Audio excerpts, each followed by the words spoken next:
Je vous remercie. La parole est à monsieur Stéphane Peu pour le groupe Gauche démocrate et républicaine. Merci Madame la Présidente. Madame la Ministre de l'Éducation, en 2019, suite à un rapport parlementaire, le Premier ministre Édouard Philippe a initié un plan gouvernemental intitulé « Un État plus fort en Seine-Saint-Denis ». Vous étiez à l'époque ministre de la Justice et aviez su contribuer positivement à ce plan.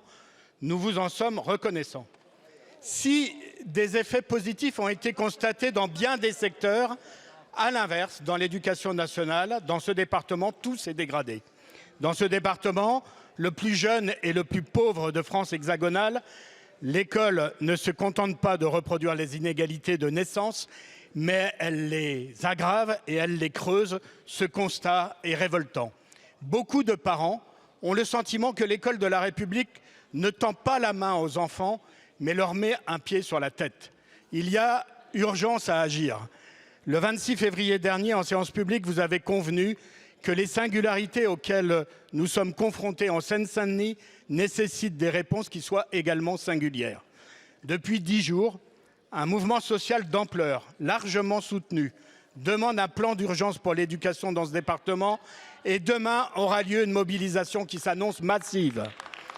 Déjà, il y a quelques semaines, dans notre rapport parlementaire, nous proposions avec ma collègue Christine Decotte que le ministère rassemble tous les protagonistes de l'éducation pour bâtir un plan pour une école plus forte en Seine-Saint-Denis.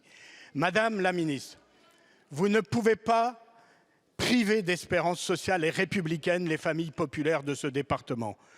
Alors, êtes-vous disposée à engager ce travail en traitant à la fois de l'urgence des moyens et des innovations souhaitables qui fassent de la singularité de la Seine-Saint-Denis une force pour nos enfants et une force pour la nation tout entière. Je vous remercie. La parole est à madame Nicole Belloubet, ministre de l'Éducation nationale et de la jeunesse. Madame la Présidente, Mesdames et Messieurs les députés, Monsieur le député Stéphane Peu, oui, je suis favorable à une école plus forte en Seine-Saint-Denis, mais aussi à une école plus forte dans toute la France. Et c'est bien la tâche à laquelle nous nous attelons et à laquelle se sont également attelés mes prédécesseurs. La singularité de la Seine-Saint-Denis, je la connais, vous l'avez rappelé, et c'est bien parce que je sais que ce département concentre tout à la fois de nombreux atouts et de vraies difficultés que nous y apportons une attention particulière et que des dispositifs spécifiques s'y sont déployés. Vous avez raison de rappeler le rassemblement autour du Premier ministre Édouard Philippe en 2019 qui avait mis en exergue les différents moyens apportés par tous les départements ministériels pour un État plus fort en Seine-Saint-Denis. Pour l'éducation nationale, le Premier ministre d'alors s'était concentré sur 2 axes. D'abord, une prime de fidélisation pour les enseignants. Celle-ci a été donnée, il s'agit d'une prime de 12 000 € au bout de 5 ans. Ça a été d'ailleurs ensuite amélioré dans le fonctionnement et qui, grâce aux observations que vous avez faites dans votre rapport d'évaluation avec Madame la députée Decotte, a été étendue aux AED et aux AESH.